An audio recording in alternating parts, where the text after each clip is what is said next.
trabajo para la oficina, trabajo para la oficina de América Latina, que está ubicada aquí en Lima, Perú. Nosotros lo que hacemos aquí es desarrollar herramientas de participación ciudadanas para capacitar a, a nuestra gente, a la gente pro vida, pro familia, a católicos, y lo hemos venido haciendo en los últimos 15 años en casi toda América Latina. Y un poco quería contarte mi trabajo es estar atento de todas las leyes del Poder Legislativo, así como las normas del Ejecutivo, en lo que tiene que ver, en lo referente a vida y familia, ¿no? También yo estoy al pendiente de lo que pasa en la OEA, sobre todo tiendo a participar en las asambleas generales, ¿no? Por ahí nos hemos cruzado y hemos trabajado mucho también en esta misma línea, ¿no? En la defensa de la vida, la familia y la libertad religiosa. Ok, Sergio. Entonces, si nos puedes dar una explicación sobre cuáles son los candidatos en Perú, más o menos cuál es el proceso, si es solo una sola vuelta. Por ejemplo, en México nada más es una votación y el que saca mayoría gana, no hay doble vuelta como en otros países. Em, para que los que nos escuchan que no son de Perú entendamos, porque creo que ni yo sé bien cómo es su sistema electoral. Y de los candidatos que están en el puntero, los dos principales, si nos puedes dar un análisis de cada uno y cómo se viene su agenda, cómo se viene su equipo, porque recordando que el tema del presidente él es la cabeza, es el líder, ¿no? En el Poder Ejecutivo, pero con este líder viene todo un equipo de gente, y de acuerdo a este equipo de gente también, pues van a moverse ciertos temas de un lado o de otro, ¿no? Entonces también como ciudadanos de cada uno de nuestros países, yo sí veo que estamos teniendo cada vez más conciencia de los temas, de los candidatos, de darnos más cuenta de pues lo que está en juego, ¿no? Yo creo que nuestras democracias por algún tiempo pues nos trataban, por así decirlo, a los ciudadanos como niños, ¿no? O sea, como que, pues no, ustedes no, realmente no tienen poder de decisión, pero yo creo que ya estamos superando esa etapa en nuestra democracia latinoamericana. Ya tenemos mucho mayor acceso a información en todos los medios, ¿no? Ya podemos también tener mucho más acceso a los candidatos cuando las cosas son como deberían de ser, ¿no? De poder hacer preguntas, de poder acceder a lo que ellos tienen en su plataforma. Ellos también cada vez son más transparentes en las publicaciones que hacen en sus redes sociales, ¿no? Para saber qué están diciendo. Pues antes iban a, por ejemplo, de campaña a algún lugar lejano de la capital y pues si había algún reportero medio te enterabas que decía el candidato, pero ahora ya todo está en redes sociales, se sube por todos lados, hasta en los lugares más recónditos. Entonces tienes mucho más idea de la campaña, de las promesas, de la agenda, hacia dónde va cada uno de estos candidatos. Entonces, si tú nos puedes dar un pequeño resumen de Perú, cómo se ve pues estos temas. Claro que sí. En Perú se realizan cada 5 años elecciones para escoger al presidente y para escoger el parlamento. Aquí en Perú existe solo un parlamento, no existen dos cámaras, sino solo un congreso, al que llamamos congreso, de 130 congresistas, y el mismo día de la elección se escoge al, al candidato presidencial. Existen aquí, en la primera vuelta, existieron más de 10 a 12, si no me equivoco, candidatos, ¿no? Y cada candidato trae consigo sus candidatos al Congreso, ¿no? Tú puedes escoger el candidato presidencial de tu preferencia y el candidato, el partido al Congreso al que tú quieras escoger, ¿no? No tienen que ser el mismo. Esto pasó en abril, esto fue el 11 de abril, y dentro de las fuerzas, digamos, con mayor votación, salieron en primer lugar el señor Castillo, ¿no? Representado por el Partido Perú Libre, un partido nuevo, un partido de izquierda, Y por el otro lado, en segundo lugar, quedó Keiko Fujimori, que ya, digamos, muchos han oído hablar de ella, sobre todo de su padre, que fue presidente de 1990 al 2000, ¿no? Quedando en tercer y cuarto lugar, Perdón, Sergio, nada más. dime, Entonces, una precisión. Entonces, ¿en Perú hay posibilidad de reelección después de los 5 años o no? no, presidencial ni congresal, ya Ok. no hay reelección. Eso, digamos, se estableció en la Constitución de 1993, que el mismo Fujimori no la acató porque él se reeligió en el 95 y quiso reelegirse, bueno, y se reeligió en el 2000, y luego vino ya el tema de su renuncia y la vacancia que tuvo, ¿no? Por una serie de actos de corrupción que se hicieron públicos a través de los Vladivideos, que eran unos videos en donde su asesor principal le daba dinero a diferentes personalidades de, digamos, políticos y de la farándula para comprar votos, para comprar a los dueños de canales, digamos, la editorial, y todo en favor del Fujimorismo de la época de los 90, ¿no? Ella es Keiko Fujimori. En tercer y cuarto lugar, bueno, quedaron dos candidatos también de derecha, que muchos dicen que pudieron ir juntos, que de repente ellos aglomeraban más votos. Uno es Rafael López Aliaga, un candidato que era abiertamente pro vida y pro familia, ¿no?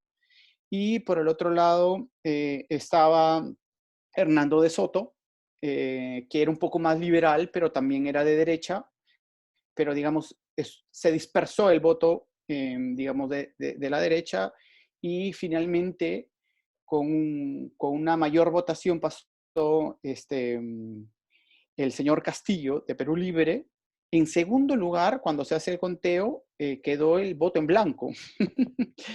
Y en tercer lugar, digamos, pero eso no se toma en cuenta, sino vino el voto de Keiko Fujimori.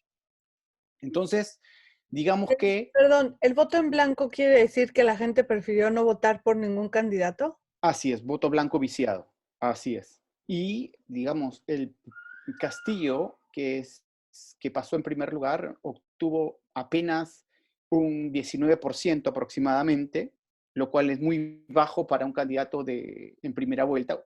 Por lo general, el candidato en primera vuelta tiende a salir con más de 30%. Esta vez solo alcanzó el 19%, Keiko Fujimori con un 13%, seguido ahí muy de cerca López Aliaga con un 11,5%. Entonces, digámoslo de alguna manera que no fue la opción de la mayoría de los peruanos estas dos candidaturas, ¿no? De hecho, después el resto de los votos se dispersó en los otros 7 u 8 candidatos más que hubieron, y así llegamos a esta segunda vuelta, ¿no? ¿Qué representan estos dos candidatos? Y es importante aquí verlos porque creo que a la mayoría de peruanos no nos gustan estas dos candidaturas, y hay que ser sinceros. Nadie, digamos, la mayoría no los eligió, pero tenemos que elegir ahora en segunda vuelta, ¿no? Por un lado está la de Castillo, el cual representa a la izquierda más radical. Incluso ellos en su plan de gobierno se autodenominan como partido marxista-leninista, digamos que lo convierte en un partido comunista, ¿no? En varias entrevistas al señor Castillo se le ha preguntado sobre Venezuela, por ejemplo, si él considera que en Venezuela hay una dictadura o una democracia, y él asegura que hay una democracia. Entonces ese es el nivel, digamos, de radicalidad de este candidato, ¿no? Keiko Fujimori, por su lado, bueno, trae ella consigo una investigación de denuncias de lavado de activos y de organización criminal, que es el partido en el que ella está, ¿no? Hay que decirlo también de que esta investigación ella desde que su padre en el 2001 se fue del Perú, ella se quedó y ha sido investigada los últimos 20 años, ¿no? Sin encontrarla, digamos, responsable de ningún delito. Pero en los últimos 5 años, ella se ha sometido a nuevas investigaciones, sobre todo por el caso Odebrecht, ¿no? En donde financiaban muchos partidos políticos en Perú. Uno de ellos es Fuerza Popular, el partido en el que ella dirige, preside, ¿no? Y se descubrió que había habido aportes a su campaña no registrados, y lo cual está siendo, digamos, siendo materia de investigación, de la cual acaba de hacerse la denuncia formal, ¿no? También hay que decir de que ella, en este proceso de investigación de los últimos 5 años, ella estuvo privada de su libertad por 16 meses, ¿no? A diferencia de, digamos, de otros presidentes sin ella haber sido funcionaria pública, en los cuales ninguno ha tenido o ha estado en prisión por esa cantidad de años, perdón, esa cantidad de tiempo, ¿no? Sí ha habido un ensañamiento y, digamos, objetivo sobre ella, sobre lo que ella representa sobre todo, ¿no? Que la vinculan mucho a su padre.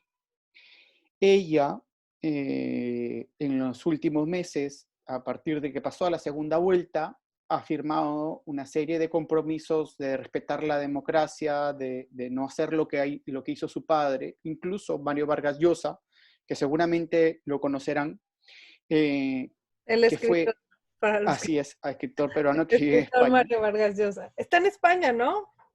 Sí, su hijo Álvaro está aquí en Perú. Ok. Ellos, desde el 2011, ellos han sido unos aférrimos críticos justamente del Fujimorismo y de Keiko Fujimori.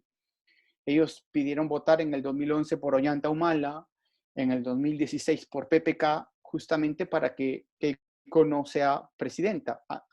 Habría que decir de que esta es la tercera vez que Keiko Fujimori postula a la presidencia, ¿no?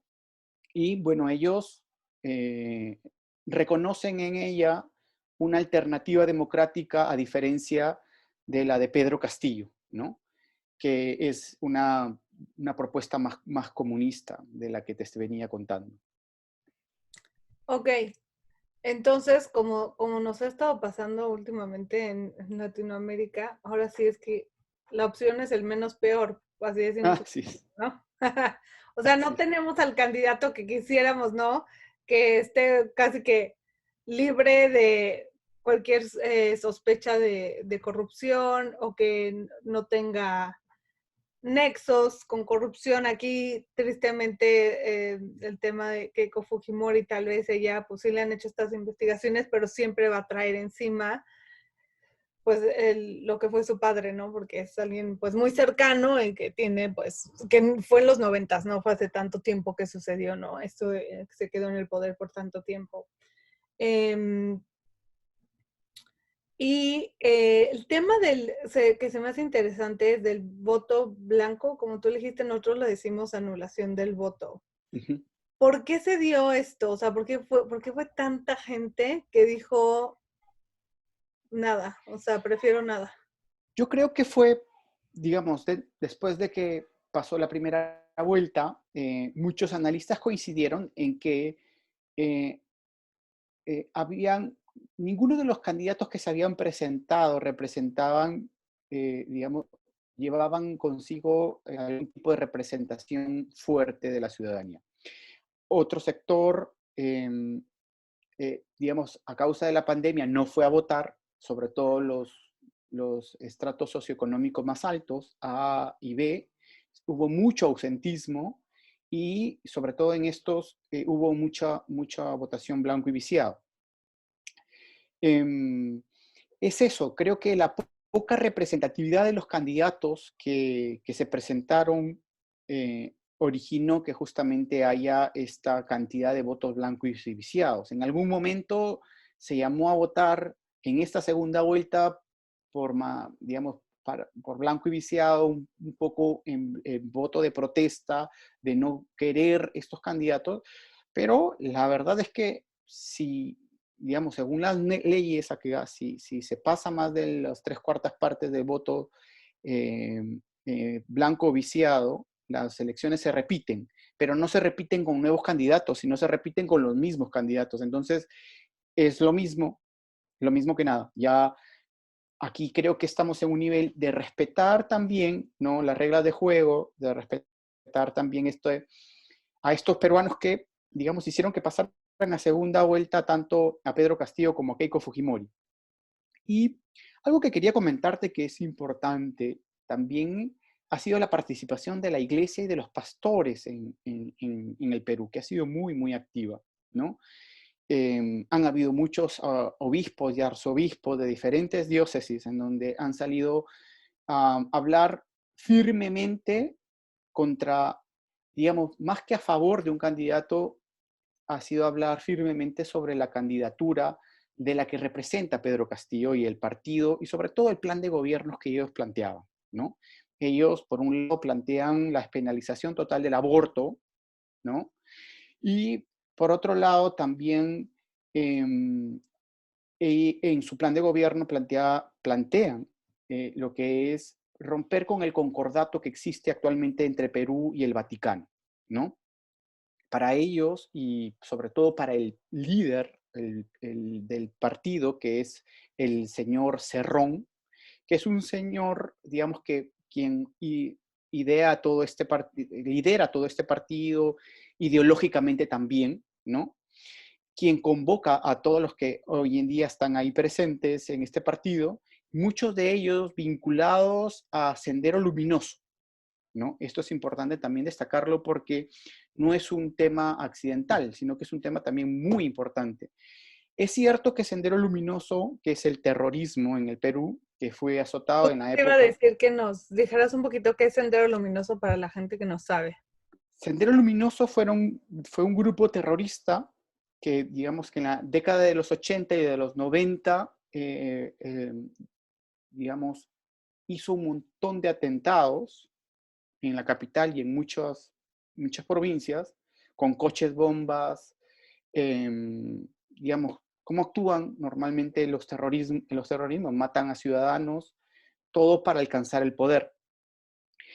En la época de los 90, con Fujimori, cae Abimael Guzmán y toda la cúpula de Sendero, y eso fue un poco el debacle de esta organización terrorista, que en el 2000 comienza a transformarse una facción de esta, en donde ya no toman las armas, pero sí el pensamiento, este pensamiento justamente leninista, maoísta, y pensamiento Gonzalo, que es el pensamiento también del líder de Sendero Luminoso, que actualmente está en prisión, cumpliendo cadena perpetua, ¿no? Entonces, muchos de estas personas vinculadas al nuevo sendero, que ya no es, digamos, un grupo armado, pero que ahora están con una organización llamada Movadef, eh, están presentes dentro de este partido. Incluso 4 de los congresistas que han sido electos por Perú Libre, el partido de Pedro Castillo, ¿no? Llevan procesos por apología al terrorismo o han tenido sentencias por terrorismo. Entonces, en algún momento de estos últimos 20 años, después de haber tenido una dictadura, digámoslo así, de derecha, ¿no? Fueron un grupo de izquierda que se encargaron un poco de poner todo, de exponer todas las cosas malas que hizo la derecha y no tanto lo que hizo el terrorismo. Y entonces tenemos varias generaciones hasta ahora en donde no saben quién es, por ejemplo, Abimael Guzmán, que era el líder de Sendero Luminoso, pero sí saben qué cosa hizo Alberto Fujimori, ¿no? Entonces, esta forma de ocultar, de opacar lo que hizo el terrorismo, nos trae ahora a que esta nueva fachada, que es el Movadef, haya, digamos, se haya inoculado en los partidos políticos, en en los grupos gremiales, en los grupos de estos sindicatos de profesores, ¿no? Donde justamente Pedro Castillo sale. Y entonces aquí es importante también destacarlo porque Pedro Castillo se hizo famoso en el 2017 en una gran huelga a nivel nacional de la rama magisterial, de los maestros, en donde estaban muchos grupos. Dentro de ellos estaba el Movadef y dentro de ellos estaba CONARE. CONARE es un grupo, digamos, de fachada también dentro de estos grupos de profesores que salieron a marchar y donde Pedro Castillo tenía muchos vínculos. Entonces, esta gente ha llegado con Pedro Castillo dentro de su partido, ¿no? Y Cerrón, que es el presidente del partido, ¿no? Él inicialmente iba a ser el candidato a la presidencia, pero él ha sido sentenciado por corrupción, ha sido presidente regional hace unos años en una región Junín, en la región Junín, aquí en Perú. Pero sin embargo es el que está detrás de los pasos que da Pedro Castillo y lo de este movimiento, ¿no? Yo te estaba comentando a raíz de esto, justamente, que habían salido muchos obispos y arzobispos a hablar muy claro sobre el tema del comunismo, ¿no? A rechazar el comunismo porque el comunismo es, digamos, una forma de gobierno que va en contra de lo que enseña la Iglesia, ¿no? Que va en contra de toda la doctrina de la Iglesia. Y la conferencia episcopal hace poco sacó una carta a los fieles en donde te leo justamente el párrafo en donde menciona muy claramente esto. Dice, la Iglesia, en fidelidad a la dignidad humana, siempre ha rechazado y condenado al comunismo por ser un sistema perverso que reduce al ser humano a la esfera de lo económico y restringe las libertades fundamentales de la persona. Asimismo, la Iglesia rechaza el capitalismo salvaje que reduce al ser humano al consumismo y al afán del lucro desmedido en desmedro de la dignidad humana. Es importante que la Iglesia haya hecho digamos, este rechazo abierto y explícito, porque creemos que aquí más que salir por una opción es entender a quién tenemos al frente, ¿no? Y qué representa cada grupo. Y como te decía inicialmente, no han sido dos opciones que la mayoría de peruanos hayamos querido para esta segunda vuelta, pero ahora nos toca, digamos, elegir a uno.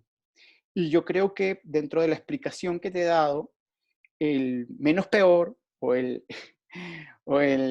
lo que podemos decirlo como el mal menor viene a ser Keiko Fujimori, ¿no? Evidentemente, ¿no? Sí, y justo yendo hacia lo que dicen los obispos, como estamos en Radio María, que es una radio católica, es que pues no es solo que nos imaginemos o pensemos que puede ser. Lo increíble es que el sistema comunista empieza a principios del siglo pasado, ¿no? Entre las guerras en Rusia, entre las dos guerras mundiales, y ha sido fracaso tras fracaso tras fracaso, tras crisis humanitaria tras crisis humanitaria. O sea, no puede ser que vemos Venezuela, que ahí sí les toca a ustedes más cerca que a México, país Así vecino, es. y que no abramos los ojos y no nos demos cuenta. ¿Cómo está Cuba? ¿Cómo está viviendo la gente en Cuba después de cuántas décadas de desastre?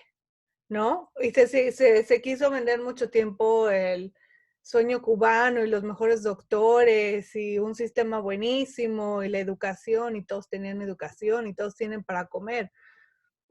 Y no es cierto, ¿no? Y vemos Así que es. al final el desastre humanitario como está sucediendo en Venezuela ya desde hace varios años, que yo sigo sin entender hasta cuándo se va a romper, hasta dónde va a poder llegar la gente, y volteamos a nuestros propios países, México incluido, y seguimos creyendo a los candidatos que nos prometen este tipo de situaciones, ¿no? Entonces, el que los obispos estén siendo tan valientes en decir esto no, porque al ser humano no lo ve como ser humano, este sistema en sí, su filosofía, su forma, su todo ser de comunismo y socialismo, es no reconocer el valor infinito de cada ser humano del individuo. Como dice su nombre, comunismo, ¿no? Ellos ven un grupo y que el grupo tiene que funcionar y si dentro del grupo pues miles se mueren, estilo Rusia, pues ni modo, porque el grupo entre la mayoría tiene que estar bien, ¿no? Entonces, es importantísimo que de verdad los latinoamericanos dejemos de creer estas ideas y que tristemente también tienen su raíz en un tema también muy importante que vivimos en la mayoría de nuestros países latinoamericanos, que es pues la injusticia social y el tema de la pobreza que millones de personas siguen viviendo y que no ven para cuándo ni para dónde, ¿no? Poder salir adelante con sus familias.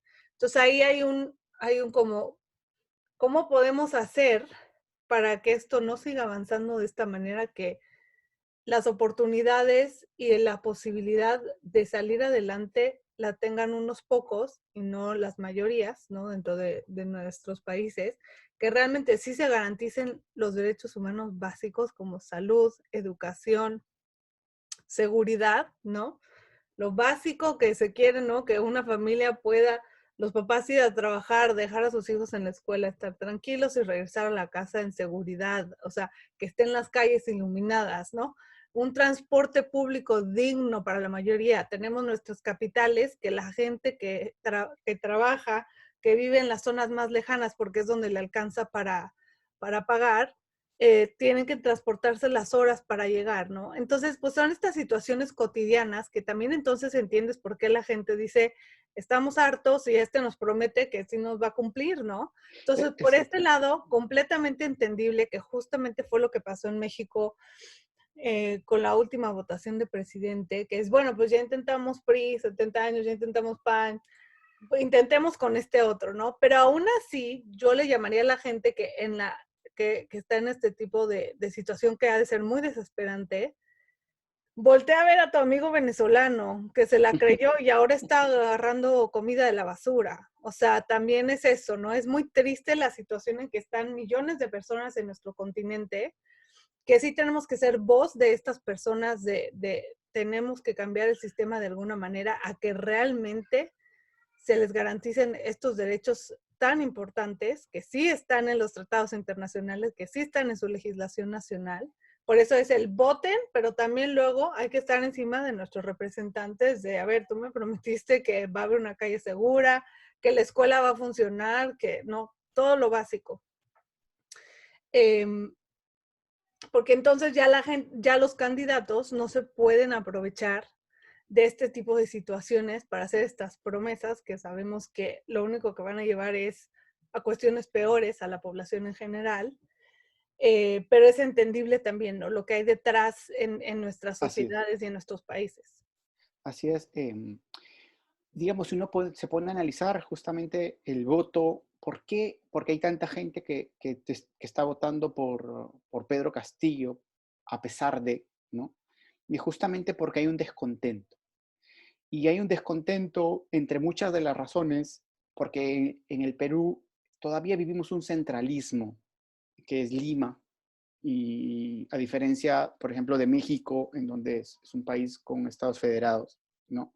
Aquí no, aquí es una sola capital, está dividido en regiones, pero lamentablemente las regiones más pobres eligen a gobernadores de izquierda, como Cerrón, y han sido los más corruptos que han habido. Hay muchas regiones, por ejemplo, como el caso de Cajamarca o el caso de Junín, donde mismo en donde reciben por extracción minera millones de soles eh, al año, y la ineficiencia del uso del recurso hace de que devuelvan casi el 60% a la capital.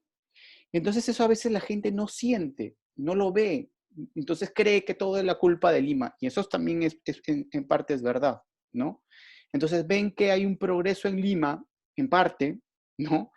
Y no sienten que ellos están progresando, sino que sienten que la educación no es buena, que la salud no es buena, que no hay seguridad, y encima no hay trabajo, y entonces tienden a creer, bueno, a crear esta atmósfera, estos candidatos justamente con una narrativa de conflicto, que es la misma de Pedro, de pobres y ricos, de limeño y provinciano, ¿no?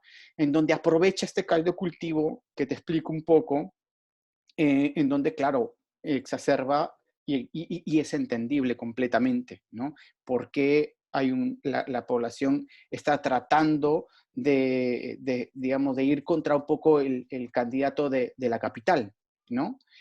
Y sin ir muy lejos a Venezuela, tenemos 1 millón de venezolanos aquí en Perú, en donde le pueden preguntar, en donde podemos preguntarle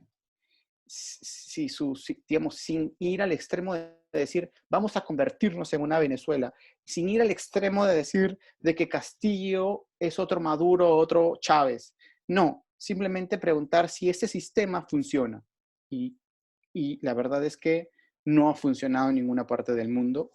Y lamentablemente es lo que, digamos, en la primera vuelta, la mayor cantidad de votos salieron a estos dos candidatos, pasaron a segunda vuelta. Ok. Entonces, sí, la conclusión final es, tanto para México como para Perú, para México tenemos elecciones para Congreso, para nosotros es muy importante, nosotros sí tenemos 2 cámaras, Senado y diputados. Diputados es cada 3 años, por eso ahora hay cambio de Congreso, de legislatura, pero la importancia que tiene el Congreso, que a veces nada más pensamos que el que toma las decisiones es el presidente en el Poder Ejecutivo, pero no. Importantísimo el Congreso porque es el que hace las leyes y el que también pasa los gastos, ¿no? En que se va a ir todo el dinero que se paga en impuestos, a de dónde se va a invertir, si en qué temas se va a meter el dinero, ¿no? Entonces, por eso es importantísimo el que haya un balance, que eso fue lo que salió mal en México en la última elección, es que un solo partido, que eso siempre es peligroso, no importa el partido que sea, un solo partido se lleva el poder ejecutivo, que es el presidente, se llevó la Cámara de Diputados y la Cámara de Senadores con supermayorías. Entonces no hay un contrapeso de cualquier, ¿no? Proyecto legislativo que se presente por parte del presidente para decir, a ver, alto, veamos si esto funcionaría o no. Entonces, por eso ahora la importancia de que en México la gente que va a votar sea consciente de este voto que van a hacer y sobre todo para cuando se vote por diputados a nivel nacional, que sí haya un poco más de contrapeso cuando se presenta un proyecto legislativo y también un poco más de contrapeso para el tema de distribución de nuestros impuestos, a dónde se va a ir todo ese dinero, ¿no? Entonces es que la gente salga a votar, que la gente se la crea que cada voto es importante en cada quien en su país, que el ser ciudadano eso es, que tengamos también la conciencia de lo que es que podemos salir a votar, ¿no? Como que también nos tenemos que creer la responsabilidad, pero también el gran derecho que tenemos al poder yo elegir a mi gobernante, al poder yo ir, votar y que mi voto cuente igual. Eso es importantísimo también creérnosla. El voto del señor que está en un trabajo muy humilde, por ejemplo, en los hospitales, que ahorita han tenido pues una cuestión muy importante por el tema del COVID, ¿no? Que todos ya nos hemos acordado de los doctores, enfermeras, pero también acordarnos de los que limpian el hospital, de los guardias que están fuera de los hospitales. Cuenta lo mismo su voto que el del director del hospital. Esto también es importantísimo, el ver esto, ¿no? El que el voto de cada persona tiene el mismo valor uno y otro, ¿no? Entonces, creérnosla, que el salir a votar es importantísimo, que sea completamente libre, que no sea que alguien me dijo, no, no, no. O sea, que yo conscientemente decida por quién voy a votar y lo haga. Y una vez ya que se den los resultados, respetar el resultado de la elección, porque luego también eso es importante, ¿no? El que ganó o el que no ganó, respetarlo, y pues seguir adelante en un proyecto de nación, como decimos, para que la mayoría tenga las oportunidades de salir adelante, para que la mayoría tenga garantizados los derechos humanos básicos. Y yo creo que eso es lo que nos toca como ciudadanos y vernos al espejo cada uno de nosotros y yo qué voy a hacer para que mi país sea mejor, ¿no? Porque también siempre volteamos al gobernante y señalamos, pero también yo qué voy a hacer para que mi país sea mejor. Sergio, si quieres cerrar. Sí, mira, yo quería justo contarte acerca de eso del voto. Nosotros hicimos una campaña en el 2016 a causa de las elecciones que se llama Mi voto vale vida. Perdón, Vota por la familia, y luego lo replicamos en Chile con Mi voto vale vida. Y era un poco llamar a la gente a que sea consciente de lo que tú has dicho sobre el voto, pero eh, hacer que la gente también tome conciencia sobre qué es lo que tengo que ver en el candidato que voy a elegir, ¿no? Antes de su posición económica, digamos, antes de nada, nosotros promovíamos que vean en su candidato si este candidato defiende la vida y la familia como primer filtro, digamos, ¿no? Porque es importante que nuestra gente, sobre todo los católicos, eh, voten también con esta conciencia de la enseñanza que nos ha traído Juan Pablo II y Benedicto XVI especialmente, sobre, digamos, cuáles son nuestros temas no negociables, ¿no? Y eso es un buen primer filtro. Y luego ya viene el tema de lo económico, si te representa en lo social, ¿no? En lo partidario, ¿no? Pero el primer filtro, digamos, esto es una campaña que hicimos y que cuando lo hacíamos, nos dábamos cuenta que mucha gente católica, dentro de, digamos, de su fe que ellos vivían, a la hora de votar lo expresaban de diferente manera, es decir, como que había una separación entre lo que yo entiendo de mi fe y lo que me enseña la iglesia, y cuando voy a votar pongo otros criterios, ¿no? Y lo que decíamos era, ok, trae tus criterios y también lo de la iglesia, y, digamos, trata de unificarlos y ver qué es mejor a la hora de emitir el voto, teniendo como prioridad estos principios, ¿no? La vida, la familia y evidentemente el bien común. Justamente, Sergio, un proyecto de nación es algo que va mucho más allá de lo como palpable para el individuo, ¿no? Muchas veces. A veces pensamos que es prácticamente imposible poder tener algo de injerencia o poder tener algún tipo de efectividad cuando hablamos de un proyecto nacional, que en este momento es lo que le toca a Perú, ¿no? Es algo que que toca la vida de millones de personas. Em, pero al tú, ciudadano, empezar, porque es como empezamos con la parte de voy a ir a votar conscientemente con los lineamientos que tú muy bien nos explicas.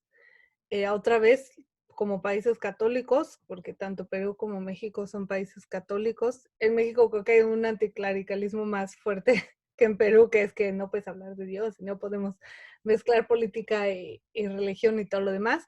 Pero al final, como países católicos, pues sí nos tocaría también el ver em, el bien mayor, ¿no? Y el bien mayor también desde el punto de vista de la persona humana, que eso es lo que nos diferencia, sobre todo cuando hablamos de este tema del comunismo y socialismo, que es reconocemos el valor infinito de cada ser humano desde la concepción hasta la muerte natural, ¿no? Y justamente eso es lo que se busca cuando hablamos de tema de vida y familia, cuando hablamos de tema de libertad religiosa, cuando hablamos de tema de libertades en general, ¿no? Es que este sea como el principio rector de todo en nuestra vida. Y esto también incluye en nuestra vida política, por así decirlo, en nuestra parte como ciudadano dentro de una sociedad que se rige por un gobierno que pues tiene su parte política que a veces pensamos que es algo muy lejano que no nos tocaría, pero que yo creo que como ciudadanos cada vez más nos la vamos creyendo en Latinoamérica. Esperamos que siga así este proceso de la participación ciudadana, del voto consciente y también del seguimiento a nuestros representantes en lo que nos toca, ¿no? Como ciudadanos y como lo que ellos nos deben a nosotros como ellos servidores públicos, porque ese es el nombre, son servidores públicos. Te agradezco muchísimo, Sergio, que te hayas conectado el día de hoy. Vamos a estar pendientes de a ver qué pasa con la elección en ambos países, a ver si nos podemos conectar el próximo martes otra vez para ver qué salió. ¿Se sabe luego la elección o toman días? Básicamente, digamos, el primer conteo oficial va a ser a las 10 de la noche, ya que esta va a ser una jornada un poco larga por el tema del COVID, el distanciamiento social, para que no haya digamos, que no se aglomeren las personas.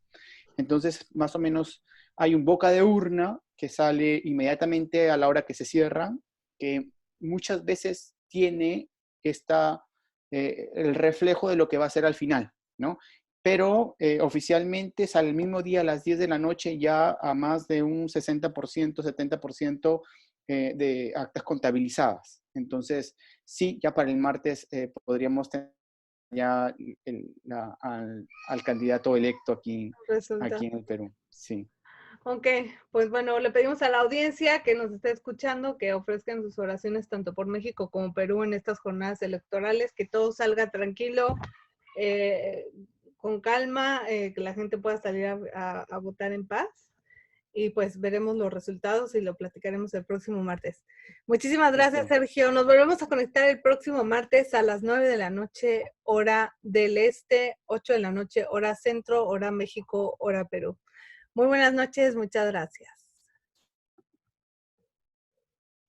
Listo, ya acaba el live stream. Voy a